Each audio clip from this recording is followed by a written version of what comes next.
কিয়ামতের দিন জাহান্নামে সবচাইতে কোনটা লোককে বড় জাহান্নামে দিবে, আর সবচাইতে কঠিন আযাব ভারী আযাব কোনটা লোককে দেওয়া হবে?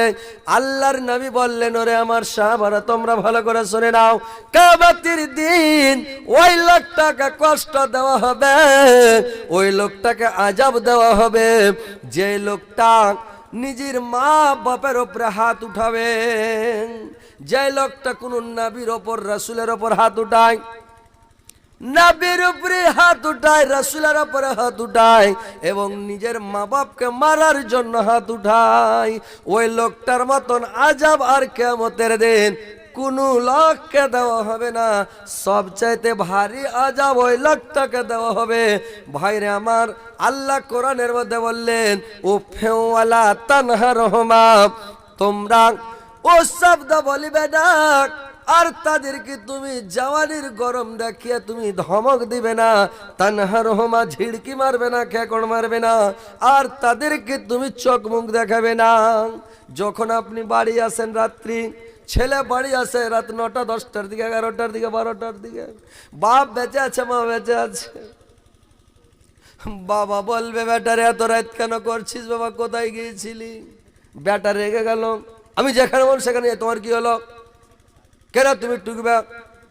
মা বলছে, বেটা তুমি কোথায় গিয়েছিলে রে বাবা? যুগ জামানা খারাপ রে ধন, দেশের পরিস্থিতি ভালো নয় বাবা, তুমি কোথায় গিয়েছিলে, কেন গিয়েছিলে, এত রাত কেন করছ?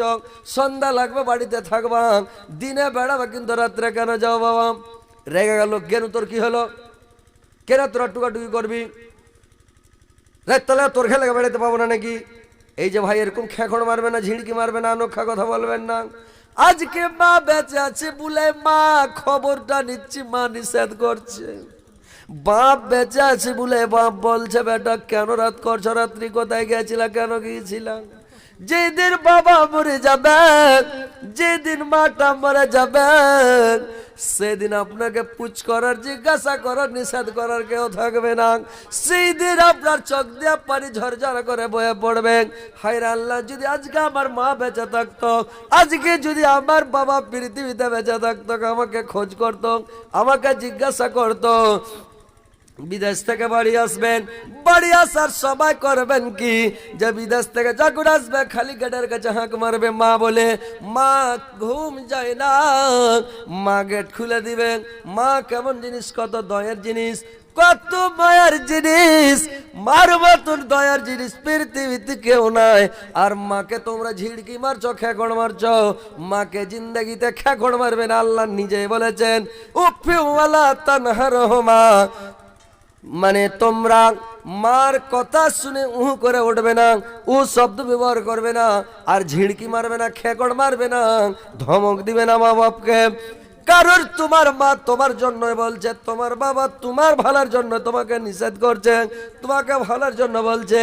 যেদিন মা মরে যাবে ভাই, যার মা পৃথিবীতে নাই, মায়ের জন্য মনটা কেমন করছে। যার বাবা দুনিয়া ছেড়ে চলে গেছে, লোক যখন বাবা বলে তখন মনটা কেমন বলে, বাবার জন্য নিজের মনটা পস্তায়। হায় রে আল্লাহ, যদি আজকে আমার বাবা বেঁচে থাকতো, বাবার জন্য আমি এটা কিনে নিয়ে যেতাম, ওটা কিনে নিয়ে যেতাম, বাবাকে খিলাতাম। আজকে বাবা পৃথিবীর মধ্যে নাই, মা আজকে দুনিয়ার মধ্যে নাই, লোক মা বলে ডাক দেয়, আমাদের মা বলার জন্য ভীতিটা লালায়। তো যখন ভাই মা বাপ বেঁচে আছে, মার সেবা করেন, তাবেদারি করেন, খিদমত করেন, মার কাছে বসেন। মা যদি তোমাকে গালি দেয়, তুমি মার কাছে যাও, মা যতই গালি দুক, যতই গালি দুক, একদিন গালি দুক, দুদিন গালি দুক, 4 দিন গালি দুক, তারপরে মা গালি দিবে না। মা যদিও গালি দেয়, দিল থেকে গালি দেয় না। মা যদি তামাচা মারে ছেলেকে, দুশ্মনী মায়ের মারে না, চড় উঠাবে খুব জোরে, কিন্তু মারার সময় আস্তে মারবে মা।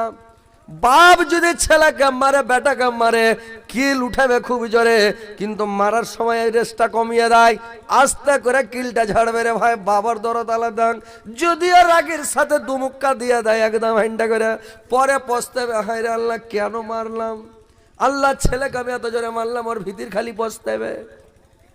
যদি বাপ মা মেরে দেয়, আপনি সহ্য করালেন, বরদাস্ত করালেন, আপনি বাবার সঙ্গে প্রতিবাদ করবেন না। কেন মারিলে, কি করে মারিলেন, কেন মারবে, তোমার থেকে শক্তি আমার কম আছে, এবার মেরি দেখো দেখি। সিনা ফুলিয়ে খাড়ি হয়ে যায় না, তোমার সিনেতে ঘুম পড়ে যাবে। বাপ মা খিলিয়ে তোমাকে এত বড় করেছে, মানুষ করে তাগড়া করেছে, আর বাপের আগা দিকে তুমি সিনা ফুলিয়ে এবার দেখিয়ে এসো, দেখি কে পারে। এই কথা বললে দুঃখ হবে না ভাই? কি ভাই, তোমাকে এত বড় থেকে, তোমাকে জন্ম দেখে তোমার অস্তিত্ব ছিল না, তুমি যে কুণ্ঠে ছিলে আলামে আরোয়াতে, আর তোমাকে বাপের পিঠ থেকে যে বীরজু বের হয়, ওই বীরজু থেকে তুমি মায়ের মানে গর্ভে গেলে, আর মার গর্ভে যাইয়া তুমি পয়দা হইলা, বড় হইলা, তোমাকে খাইটা কামিয়া কত তকলিফ করে মানুষ করে, বাপ কত কষ্ট করে মানুষ করে। ছেলেকে যখন মানুষ করে, তো বাপ কোনোদিন ভাবে যে ছেলে হার দুশ্মন হবে, এই ছেলে কোনোদিন আমার মানে আমার বিরোধী দাঁড়াবে, এই ছেলে আমাকে বাপ বলবে না, এটা কোনোদিন বলে যে ভাই, কোনোদিন ভাবে? আহা, দুঃখ রাখার জায়গা নাই ভাই। আমাদের এলাকায় একটা লোক ভাই শিলিগুড়িতে রিক্সা চালায়, আর শিলিগুড়িতে রিক্সা চালিয়ে ছেলেকে মানে মিশনে পড়ায়, আর মিশনে পড়াতে পড়াতে পড়াতে ছেলে বড় হয়ে গেছে, কলকাতা মিশনে হোস্টেলে পড়ছে ভাই। আর ওর বাবা রিক্সা চালায়, শিলিগুড়িতে রিক্সা চালায়, আর রিক্সা চালাতে চালাতে কি করেছে, টাকা দিয়ে পাঠায়। একদিন কি কেমন করে টাকা দিয়ে পাঠাবে, লোক পায়নি। লোকটা যখন শিলিগুড়িতে ট্রেন ধরে কলকাতা গেছে, কাঞ্চনজঙ্ঘা এক্সপ্রেসে চলে গেছে, ভোরে যায় নেমেছে, নামার পরে ওর বেটার কাছে চলে গেছে মিশনে, হস্টেলে গিয়ে ওর বেটাকে টাকা বের করে দিল। ওর বেটা টাকাটি নিয়ে নিল, আর টাকাটি ওর বেটা নিয়ে টাকাটি ওর বেটা হাতে করে নিল। হাতে করে নেওয়ার পরে বলছে তুমি চলে যাও। আর তুমি যায়া করো কি, তুমি চলে যাও, যা গাড়ি ধরে নাও।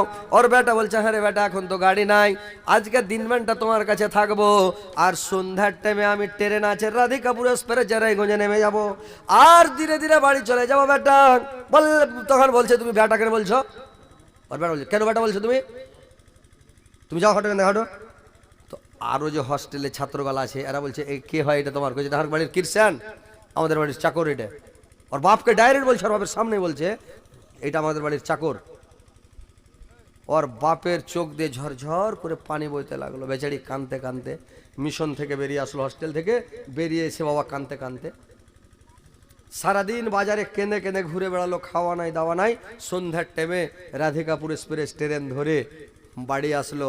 বাড়ি এসে ছেলেকে আর কে টাকা দিয়ে পাঠাবে, টাকা দিয়ে পাঠায় না, কোনো খবর লাই না, ফোনও করে না, কোনো খবর নাই। এবার বাবা কি করেছে, কোনো খবর লাইনি, ফোন মানে ওখান থেকে ফোন তো নাই, খবর পাঠাচ্ছে কার কার হাতে, এই টাকা দেয় না, রিক্সা চালাতে যায় না, টাকাও দেয় না। এবার ছেলে বাড়ি চলে এসছে, বেশি টাকা বাকি হয়ে গেছে, মিশনওয়ালা বের করে দিয়েছে মিশন থেকে বাড়ি আসার পরে বলছে হাজি আব্বা টাকা পয়সা দিয়ে পাঠালে না, টাকা পয়সা দাও। বলে তোর আব্বা কেটা রে? আমি তো তোর কিরসান, তুই আব্বা কেন করছিস? হাঁটে এখান থেকে। বলে হাজি আব্বা তুমি রাগ করছো? রাগ মানে হাঁটে এখান থেকে, খবরদার আব্বা কমে, তোর মুখে আব্বা শুনে চড়িয়ে দাঁত ভেঙে দেবো তোর এখান থেকে, ঘটনা তো। বেটা ব্যাপার খারাপ।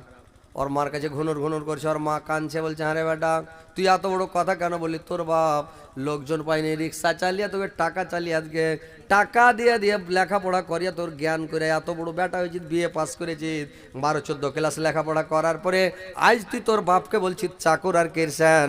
তুই মাস্টার হওয়ার পরে, ইঞ্জিনিয়ার হওয়ার পরে, কোনো একটা অফিসার হওয়ার পরে তুই বাপকে চিনবি না। এবার বাপ বরদোয়া দিয়েছে আল্লাহ, এই ছেলেকে যেন জিন্দগিতে না কুলায়, এই ছেলে যেন ভালো খেতে না পায়, এই ছেলে যেন লোকের কাছে লাত জুতা খায় আর ঘুরে বেড়ায়। এবার বেটা কি করবে, কাজ করতে পায় না। বেটা তখন কি করবে, এলআইসির কাজ চালু করলো। এলআইসিতে পুঞ্জি ডুবে গেল, গ্রামের লোক খালি তেড়া লিয়ে বেড়ায় আর টাপিয়ে বেড়ায় উঠে উঠে, কোনো কাজে জস হয় না, যেটাতে যায় ওটাতে লস, যেটাতে যায় ওটাতে লস। আমি বাংলাদেশ থেকে জালসা করে বাড়ি এসেছি, আমাকে রাস্তা ঘরহাটে ধরে লেছে, মুল্লি সাহেব বাংলাদেশে যাবো এলআইসি করতে। এলআইসি চলবে? আমি খুবই চলবে, যাও না, এখানে তোমার মানে মানতটা মানে পুরা হয়নি, বাংলাদেশে যাও পুরা হয়ে যাবে, যখন দিবে পুরা করে লাত কিনা খাইয়া ঘুরে আসবে। মানে বাংলাদেশে এলআইসি চালাবে, কত বঙ্কার বঙ্কা। হ্যাঁ দুনিয়াতে আর প্যাট ভরেনি, বাপের বর্দ লেগে গেছে, তো দেখেন, বাপের বরদোয়া লিয়েন না ভাই, মার বরদোয়া লিয়েন না। যদি মায়ের বরদোয়া লিবেন, বাপের বরদোয়া লিবেন, দুনিয়াতে ধ্বংস হয়ে যাবেন, শেষ হয়ে যাবেন। তো কথা হচ্ছে যে মা বাপকে ভালোবাসেন। মা কেমন জিনিস, বাপ কি জিনিস, যার আছে ও বুঝতে পারে না ভাই। যখন বাপ মা চলে যাবে তখন বুঝতে পারবেন আমি কি করলাম, আজকে হারিয়ে ফেললাম। মাথা ঠাঠিয়ে মরে গেলে মাকে খুঁজে পাবেন না, মাথা ঠাঠিয়ে মরে গেলে বাপকে খুঁজে পাবেন না। সারা দুনিয়া বাড়াবেন আর স্বাদের জিনিস নাই। পৃথিবীটা অন্ধকার হয়ে যায়। যার মা চলে গেল, দুনিয়ার স্বাদ চলে গেল। বাপ চলে গেল, দুনিয়ার জ্বর চলে গেল, দুনিয়ার দাপ চলে গেল। বাপ হলো জ্বরের জিনিস, তাগতের জিনিস। মানুষ বাসে লেখা দেয়, বাসে লেখা থাকে মায়ের আশীর্বাদ, কিন্তু বাবার কথা লিখে না। দেখেন ভাইরে আমার, আল্লাহর নবী হাদিসে বলেছেন মার হক বেশি। আল্লাহর নবীকে জিজ্ঞাসা করলেন বাপ মার মধ্যে কার হক বেশি? বলে তোমার মার। বলে তার থেকে? বলে তোমার মার। তার চাইতে বেশি কার? বলে তোমার মার। চারবারের বেলা বলছে তোমার বাবার। কিন্তু দেখেন মার হক পরে একবারে তারওয়াল ধরে নিয়েছে, আল্লাহর নবীকে কাটবেন। এমন সময় আল্লাহর নবীর ঘুম ভেঙে গেল। আল্লাহর নবীর যেমন ঘুম ভেঙে যাওয়া, আল্লাহর নবী চট করে দেখছে রে বাপরে, আমার উপরে তলোয়ার ধরে আছে।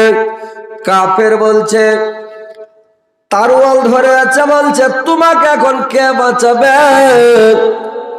আল্লাহর নবী বললেন আমাকে বাঁচাবে আমার আল্লাহ।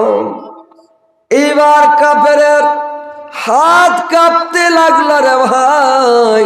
কাঁপতে কাঁপতে তরোয়াল খানা নিচে পড়ে গেল। যেমন নিচে পড়ে যাওয়া, আল্লাহর নবী চট করে তরোয়াল খানাকে উঠিয়ে নিলেন। আর তরোয়াল খানাকে উঠিয়ে নিয়ে এইবার কাফেরের উপরে ধরেছে, বলছে এবার তোমাকে কে বাঁচাবে বলো? এইবার কাফের বলছে আপনি আমাকে বাঁচাবেন। আল্লাহর নবী কাটলেন না, তরোয়াল রেখে দিলেন। আল্লাহর নবী বললেন ঠিক আছে তুমি চলে যাও, আমি তোমাকে কেটে দিতে পারতাম, মেরেও ফেলতে পারতাম, তোমাকে আমি অনেক কিছু করতে পারতাম, কিন্তু করব না। তোমাকে ছেড়ে দিলাম, তুমি ফিরে যাও। লোকটা বলল সুবহানাল্লাহ।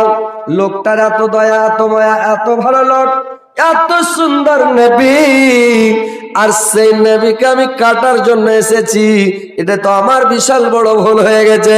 বললেন নবী গো আমার ভুল হয়েছে, আমাকে ক্ষমা করেন। আপনি আমাকে কলমা পড়িয়ে নেন, আপনি সত্যিকারের নবী, অরিজিনালের নবী, আপনি আমাকে কলমা পড়িয়ে নেন, আমি ইসলাম গ্রহণ করে নিব, আমি মুসলমান হয়ে যাব। সঙ্গে সঙ্গে আল্লাহর নবী লাখ টাকা কলমা পড়িয়ে মুসলমান করে নিলেন। ভাই আল্লাহর নবীর চরিত্র দেখে লোকটা আপনা আপনি মুসলমান হয়ে গেলেন। নবীর চরিত্র কেমন হয় দেখছেন, কত ভালো আমাদের নবী। 1,24,000 নবীর সর্দার মুসা আলাইহিস সালাম কিয়ামতের দিন দেখবে আর আফসোস করবে। উম্মতে মুহাম্মাদির যে হাতগুলো জ্বলছে, মুখগুলো জ্বলছে, পা গুলো জ্বলবে, একদম এই যে হ্যালোজিনের মতো এই বাতিগুলোর মতন চকচক চকচক করে জ্বলছে। মুসা আলাইহিস সালাম নিজের হাত দেখবে, আর উম্মতে মুহাম্মাদি আমাদের হাতের দিকে দেখবে, আর ফেরেশতারাকে জিজ্ঞাসা করবে এরা কারা? ফেরেশতারা বলবে নবী গো এরাই হচ্ছে উম্মতে মুহাম্মাদি, আখিরি জামানার আখিরি নবী মুহাম্মদুর রাসূলুল্লাহ সাল্লাল্লাহু আলাইহি ওয়াসাল্লামের উম্মত। মুসা আলাইহিস সালাম আফসোস করে বলবেন আমি যদি নবী হয়ে পৃথিবীতে না এসে উম্মতে মুহাম্মাদি যদি হতে পারতাম তো আমাদের সৌভাগ্য হতো। তো ভাই আমাদের সৌভাগ্য কত, কিয়ামতের দিন হাত পা গুলো জ্বলবে, খালি চকচক করবে, আমরা ওই নবীর উম্মত, আমরা শেষ জামানার নবীর উম্মত রে ভাই। আর আজকে আমরা এত ভালো নবী, এত সুন্দর নবীর উম্মত আমরা, আর সেই নবীর অনুসরণ ছেড়ে দিয়ে আজকে আমরা বেদিন মুশরিকের মতো বেশভূষা, ড্রেস, আর আমাদের উঠার বসন, চলন ফিরন, খাওয়ান পিয়ন সমস্ত আজকে আমাদের বেদিন মুশরিকের মতো হয়ে গেছে। ভাইরা আমার দেখেন নবীর চরিত্র, আমার নবীর ব্যবহার কেমন। আল্লাহর নবীর বাড়িতে একদিন সুন্দর টাইমে একটা বেদুইন, আল্লাহর নবীর বাড়িতে একটা বেদুইন এসেছে, আর বেদুইন এসে আল্লাহর নবীকে বললেন আল্লাহর নবীকে বলছেন, নবী গো আপনার বাড়িতে আমাকে রাত্রিটা থাকতে দেন, আপনার বাড়িতে আজকে রাত্রিটা থাকবো। সকাল বেলায় যখন সূর্যটা উঠবে ওই টাইমে আপনার বাড়ি থেকে বিছনা থেকে ওটা আমি রওনা হয়ে যাব, বাড়ি চলে যাব, কিন্তু আমাকে রাত্রিটা থাকতে দেন। আল্লাহর নবী মেহমানকে খুবই ভালোবাসতেন ভাই, আর মেহমানের খুব সম্মান করতেন আল্লাহর নবী। আল্লাহর নবী লোকটাকে থাকতে দিলেন, বাড়িতে অর্ডার করলেন সুন্দর করে ভাত তরকারি রান্না করে। লোকটাকে রাত্রিবেলা যখন খাওয়াতে লাগলেন, লোকটা ছিল একটু মানে হুড়মঙ্গা টাইপের, লোকটা করেছে কি বদ খেয়ালের লোক। ই খেতে খেতে খেতে খেতে খেতে খেতে মনে মনে বলছে, নবীর বাড়িতে কোন লোককে খেতে দেও না, সবটি ভাতকে খেয়ে নেব, আর যাদের বাড়ির লোকটিকে উপবাস রাখবো, না খিলিয়ে রাখবো। লোকটা লাগলো ভাত খেতে রে ভাই, যদি আপনি বিসমিল্লাহ বলে ভাত খেতে না লাগে আপনার বরকত থাকবে না। যখন খেতে বসবেন নবীর সুন্নাত তরিকা, আপনি ভাতের গামলা থেকে যখন ভাত উঠাবেন ডান দিক থেকে কানহা কেটে ভাত উঠাবেন, গামলার মধ্যখান থেকে ভাত উঠাইতে হয় না ভাই, এক কানহা থেকে ডান দিক থেকে ভাত উঠান। এবার ভাত নিলেন, তরকারি ডান দিক থেকে উঠান। যখন ভাত খাবেন আপনি এক কানহা কেটে কানহা থেকে ভাত খান, ছোট করে লোকমা করেন, আর ভাতটাকে চাবান বেশি করে, খুব চাবিয়ে চাবিয়ে সুন্দর করে খান, তাহলে হজম শক্তিটা আপনার ভালো হবে, পাকস্থলী ভালো থাকবে, লিভার ভালো থাকবে। যার লিভার ভালো থাকবে সারা শরীর ভালো থাকবে রে ভাই। কিন্তু যদি বেসাবুদ্দারের মতন গামলায় ভাত উঠেলেন, একবারে মাঝখান থেকে উঠেলেন, গামলার ভাতের বরকত শেষ, ভক করে ভাত উড়িয়ে যাবে। থালিতে ভাত দিয়েছে, এক কানহা থেকে ভাত রেখে মধ্যখান থেকে মারছেন ভাত, আর দিছেন বাড়কার লোকমা, এমন করে মুখে ভরসা একবারে কলকা এমন করে করে ভাত ভরছে, আর চলেছে একবারে হলারে ঢাইলেন, আর দুবার তিনবার চাপছে কি চাপে না, কাটাকাট গিলছে, গোটা গোটা ভাত চলে গেল। আর পেটে যখন ভাত বেশি চলে যাবে তখন আপনার লিভারের ক্ষতি হবে, ভাতটাকে হজম করতে সময় লাগবে, লাগবে না কি ভাই? হ্যাঁ হু করেন, চালাটালা করেন, তাহলে তো ভালো লাগবে। হ্যাঁ, তাহলে নবীর সুন্নাত তরিকা মোতাবেক যদি খান, বিসমিল্লাহ বলে শুরু করেন, ডান দিক থেকে ভাত উঠান, গামলা থেকে তরকারি উঠান, এক কানহা সেটে ডান দিক থেকে খাবেন আপনি, এক কানহা থেকে আপনার দিক থেকে খান, ছোট করে লোকমা করেন, বড় বড় লোকমা করিয়েন না, ওই যা ওই শাশুড়ির বাড়িতে ওই আনাসা খাওয়ার মতন করে বাড়কা বাড়কা আনাসা আর মুখে ভরে দিয়েন না, ছোট ছোট লোকমা করেন, আর চাওয়ান খুব, আর চাবিয়া পিসা তুস করে খান, ওটা হজম হবে তাড়াতাড়ি। তাইলে এটা হলো নবীর সুন্নাত। আর পুরা খাইয়েন না, আপনার পেটের মধ্যে 1 কিলো আটবে, আপনি হাফ কিলো খান, আধ কিলো খান, আর আধ কিলো ফাঁকা রাখেন, আর 1 পোয়া পানি খান, তাইলে 3 পোয়া খেলেন, 1 কোনা আপনার খালি থাকলো। 1 কোনা যদি খালি থাকে ভাই, তাহলে আপনার কি হবে, ভাতটা পেটের মধ্যে লড়াচড়া করবে। আপনার পেটের মধ্যে একটা কম্প্রেসার মেশিন আছে রে ভাই, এমন মেশিনটা মানে ঘুরে ফির করে, যে ঘুরা ওটা পিসা আটা করে তুস তুস করে সাওয়াই করে 3 নম্বর গেট দিয়ে বের করে দেয় নাকি? হ্যাঁ, ওকে পিসা আটা করে সাওয়াই করে পাছা মনে ঠেলে দেয় নাকি? আর যদি পুরা করে খেলেন, ওর জায়গায় নাই, মেশিন ঘুরবে, জায়গা পায় না, ককর ককর করছে, আস্তে আস্তে ঘুরছে, মানে ওই স্পিরিট ধরতে পারে না, জায়গা পায় না, কোন স্পিরিট ধরবে। তখন তল মনে গ্যাস না মারিয়া ওপর মনে গ্যাস মারবে, ধুম্মা ঢেকুর বুক জ্বালা, আপনার গ্যাস উঠবে, খালি ঢেকুর উঠবে, ঘাও ঘাও করবে নাকি? তাহলে পেট খারাপ হবে না? পেট খারাপ হবে, শরীর খারাপ, লিভার খারাপ, পাতলা পায়খানা শুরু হবে, অনেক রকমের বেমারি শুরু হবে। তো ওইভাবে বেধর্মীর মতন খাবেন না ভাই, নবীর সুন্নাত তরিকা মোতাবেক সুন্দর করে খানাটা খান। ওই বেদুই এমন করে ভাত খেয়েছে নবীর বাড়িতে, যে এমন করে খেয়েছে ভাই পেটে জায়গা নাই, পুরা করে খেয়ে নিয়েছে। আর খাওয়ার পরে রাত্রিবেলা যখন ওই বেদুইন বিছানাতে আল্লাহর নবীর ঘুমিয়েছে, শুয়েছে, এবার রাত্রিবেলা যখন বিছানাতে শুয়েছে, এবার বিছানাতে শোয়ার পরে কত রাত হয়েছে না হয়েছে রে ভাই, বেদুইনের পেট খারাপ। এইবার লোকটা করেছে কি, যখন পেট খারাপ হয়ে গেছে লোকটা তখন করেছে কি, বিছানা থেকে উঠে নামার টাইম পাইনি, বিছানাটা পড়পড় করে দিয়েছে। খানিক বিছানাটা দিয়েছে, খানিক হাঁটতে হাঁটতে রাস্তাতে দিয়েছে, দিয়ে তখন করেছে কাপড় দড়ি খারাপ করে লোকটাকে সরম লেগে গেছে। লোকটা তখন করেছে কি, শার্টটাকে সিধে ছিল, ঘাড়ে করে উড়ে গে বাড়ি পালাইতে লেগেছে।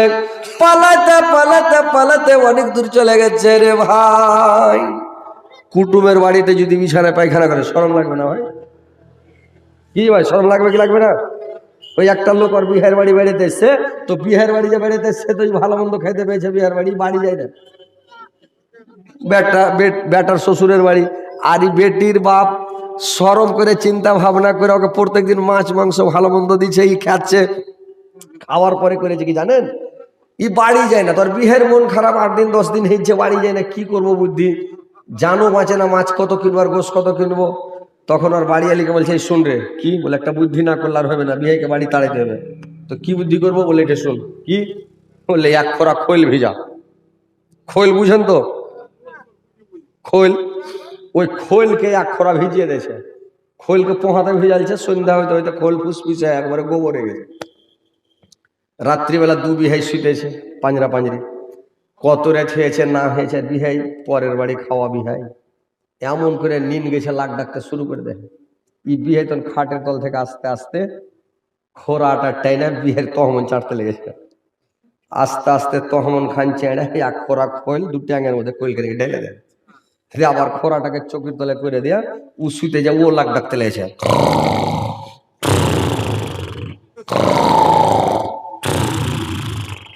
খানিক পরে আর বিহাই চাতন, ঝোঁকে ঘুম ভেঙে গেছে। তো যেমন চাতন হয়েছে, 2 ট্যাং যখন একটা লেচ লেচ করে উঠেছে, কিরকম করে ব্যাপার, যেমন হাত দেখে প্যাক করে ঢুকে গেছে লোক।